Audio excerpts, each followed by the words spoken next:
This city, best known for a booming oil business, early September snows, and its gateway to the Canadian Rockies, is reeling with news two more of its sons have joined forces to fight with the radical Islamic group ISIS.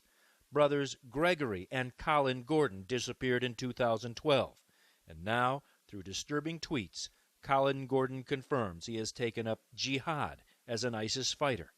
On August 21st, 2 days after James Foley was beheaded, Colin tweeted out under his new Twitter name, Ibrahim Kanadi, the video of James Foley losing his neck is the perfection of terrorism. How seemingly normal Canadian teenagers grow up to become 20-something Islamic radical fighters is a question that is becoming a national emergency, even more urgent as they show up, like Calgary's Farah Shiran, on YouTube videos, burning passports and vowing to bring their fight home. This is a message to Canada and all the American Tawagheet. We are coming and we will destroy you, bidnillahi ta'ala. Canadian police estimate 130 Canadians have gone overseas for terrorist activities, 30 of them to fight in Syria. And families and local Muslim leaders in Calgary say 5 are connected to just this one downtown Calgary apartment building with a mosque on the ground floor.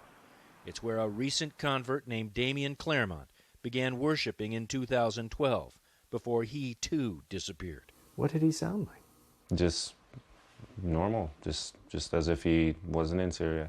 Justin Thibault last talked to his childhood friend on December 23rd. Less than a month later, this former Catholic, Nova Scotia-born 22-year-old would be killed on an ISIS battlefield in Aleppo, Syria. I'd be lying if I said I didn't see it coming. Really? I knew Damien. I knew what he was like. If he was there for reasons he thought true, then there's nothing that could have stopped him,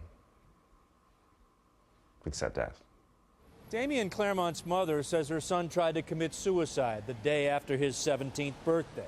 He was troubled when he began converting to Islam in 2011. And suddenly he began to thrive. The religion grounded him, she said. But that all changed when he began attending Calgary's moderate downtown mosque. Damien Claremont joined a secretive prayer group. 5 members of that prayer group would eventually head to the ISIS front lines. 3 of them are now dead, including Farah Shiran, the man who burned his Canadian passport on YouTube.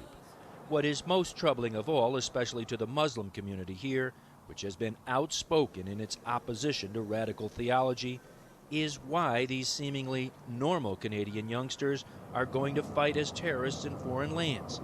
The honest answer from Muslim community leaders, Mahdi Kaskas, Rahmatullah Sadiq, and Abdul Suraya, is scary.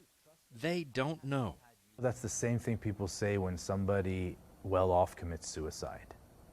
Or when good people do bad things. They always say why. Well, they had everything they need. We need to understand the mindset. But right now, what you're saying to Canada and to me and to everybody is, we don't know what is going on. We don't understand it fully.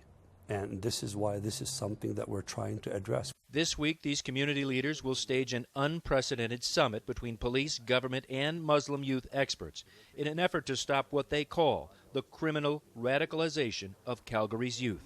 Any solutions will come too late for Justin Thibault. His lifelong friend is dead, and Thibault will never know exactly why. It could be anybody's kid.